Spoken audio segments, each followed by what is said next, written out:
Welcome to our last lesson of Unit 1. We're going to be talking about volume explorations.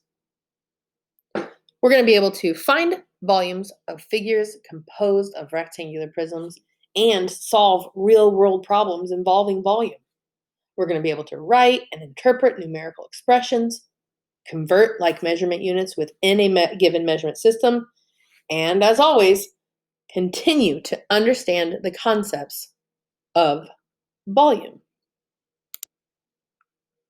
So think about this. You have a suitcase and it's 14 inches long, 8 inches wide, 20 inches tall. Can you figure out what the volume is? Of course, you're going to take volume equals length times width times height. Okay, so you would take 20 times 14 times 8. You could do that. Now, let me ask you, if you lay that suitcase on its side, does it still have the same volume? So figure out what the volume is of that suitcase and try multiplying it in different ways. You can use a calculator, and fun fact, you do have a calculator on your Chromebook, so you don't have to go find a different one. You've got the calculator app on your Chromebook already. And think about it. If you lay the suitcase on its side or on its back or on the front, does it still have the same volume? Does it still take up the same amount of space? Does it still hold the same amount? So the answer to that question is yeah, it still has the same volume. No matter which way you turn that shape, it's still going to be the same. Now, here is a mathematical model of that suitcase that we were just talking about. The model does not look exactly like a suitcase because it does not include all the details. When an object has the same shape as a geometric figure, mathematicians often adapt it to a simplified picture so that they can use that to help them solve problems. So this is what we would draw. We'd have the 8 by 14 by 20. So on your own, on a piece of paper or on a slate, sketch a few more ways that suitcase could be turned on its side, showing the mathematical way of how to solve that volume staying the same. Here's a couple examples for you. Same volume, just different ways of laying. So, have you ever seen a piece of luggage not shaped like a rectangular prism? Think, for example, musicians. When musicians travel, they usually put their instruments in cases. Because instruments have irregular shapes, what do you think happens to their carrying cases? They're irregular. But we can use figures made of rectangular prisms to model the cases and use those models to estimate their volume. So here is an image example. On the left side is a picture of a guitar case, and on the right side is the model of that case. Notice it's not the exact same shape, but it has the geometric shape that we're used to of those rectangular prisms. So using this model right here and on your slate or on a piece of paper, whatever you have at the moment, use that model and estimate the volume before moving on. You can use your calculator if needed. What we're practicing is implementing our knowledge of volume to real life. So I'm okay if you use a calculator for this. Pause the video now and then come back and see. All right, hopefully what you could do is break apart the measurements, add them together. This is called additive volume. And we can also, there are other names, and you'll see those on Khan Academy videos that we might watch. Like it might be called decomposing of volume, breaking it down. So we see this, and I see that, from here to here is 5 inches. This is the same. But we have this dip right here. It's not a perfect rectangular prism. So what you would do is you would take a shape like this and you would want to break it apart. Okay? Drawing that line there, I'm actually going to use my other pen. Works a little bit easier. We would draw a line right here. break it into two. Here, then I see I could find volume 1, and here I could find volume number 2. Then afterwards, I could add them together, put them back together. So I could see that I have a 15 by 5 by 20 and a 21 by 5 by 5. So I've got two different volumes. We already know that volume equals length times width times height.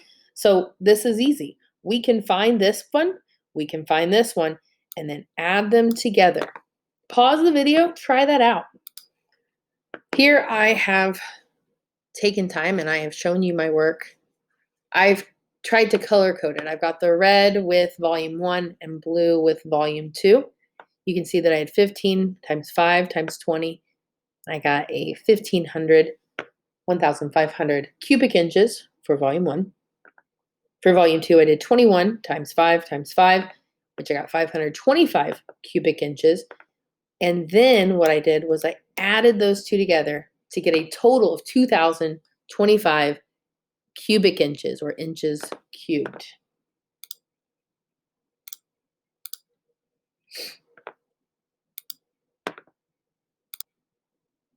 Here's another example. This is a baritone case. Kind of odd shaped. You would think normally, like, how could I find the volume of this? Well, take a look on the right, and what we have are rectangular prism shapes. Now, I can see 3 different rectangular prisms. One is real easy to point out. I'm going to use those 3 different colors. I see that I've got one right here on the bottom. So I see the 8 by 14 by 6. There's one volume. So I'm going to volume 1, start my work over here. Then I'm going to change my color up for you. I see another one right here that I could split this off right here. So I see that it would be 9 inches long, 7 inches wide, 5 inches tall. So there's my volume 2. And then my third one is this large one back here. I see that we have 23 by 7 by 16. And that would be my volume 3. Okay, so using that same method, I could find the 3 different volumes that I have. Now note that I used different colors to help me separate these. This is always really helpful for me when I am doing additive volume or decomposing volume, is to color code it so I don't get messed up, or write the numbers off to the sides. Okay, so pause the video, try this one, and then come back and check my work. Okay, so you can see my work here. The blue, for that rectangular prism blue, I got 672. And I don't have a label, but it would be cubic inches.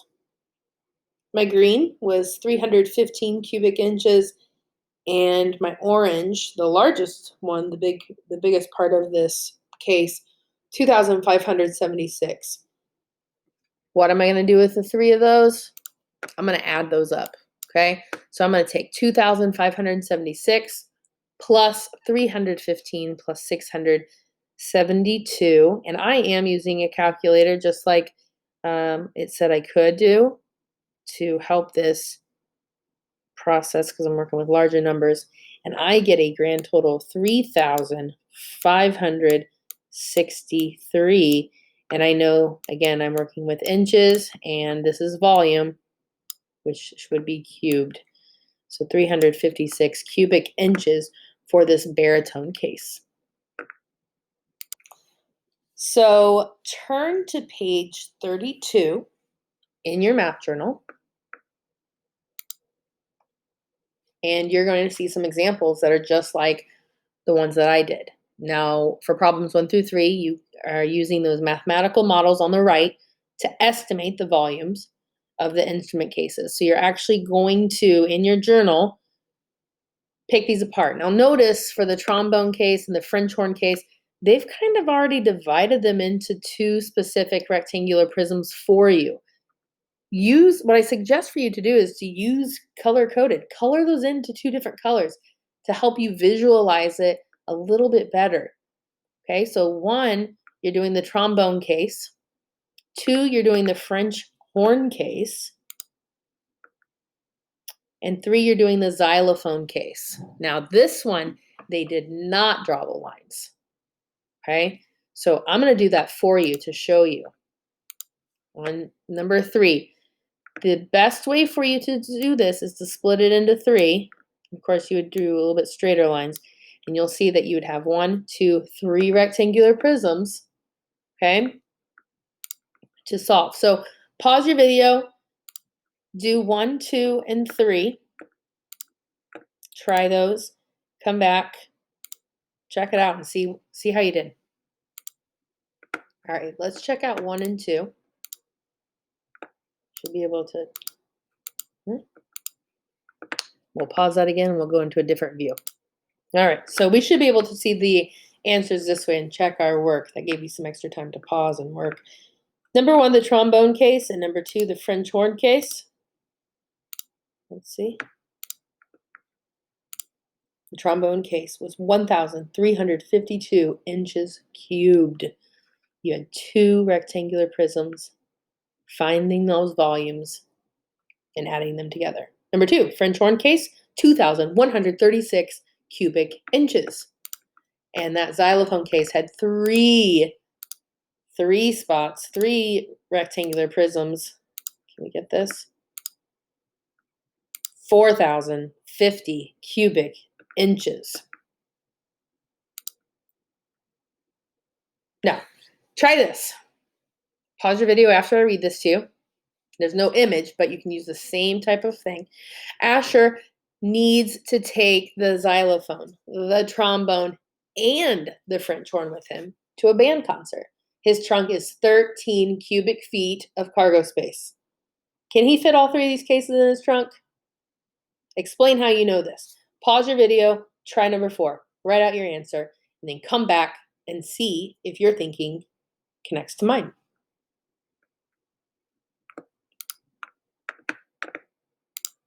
Okay, so my sample answer is yeah. The 3 instruments together take up 7,538 cubic inches of space.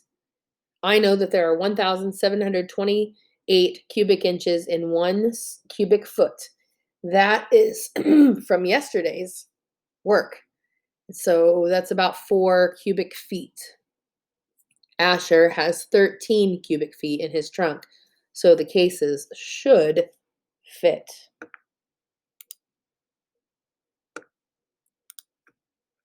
It's not doing. Here we go. Okay, so again, this was the final lesson of Unit 1. Okay, exploring with volume, viewing those additive.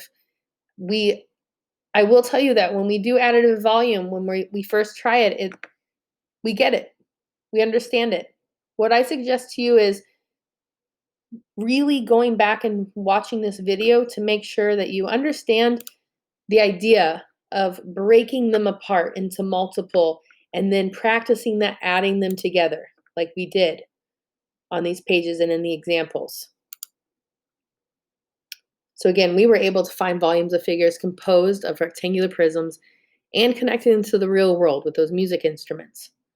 We were able to write and interpret numerical expressions by doing that work. We converted within, like, from inches to feet, and continuing the concepts of volume. Just to kind of discuss before we move on for the rest of the week, Tuesday, this was our last lesson of Unit 1. We will have review, and then we will have an assessment within the next couple of days. So as a suggestion, once you finish this and are moving into the next couple of days before our assessment, I suggest going back and revisiting some of those videos from the previous lessons in this unit and to familiarize yourself with those concepts that we started off with, area, and moving forward into volume. That's the good thing about these videos being here. You can always revisit them to review, no matter what part of the year we're in.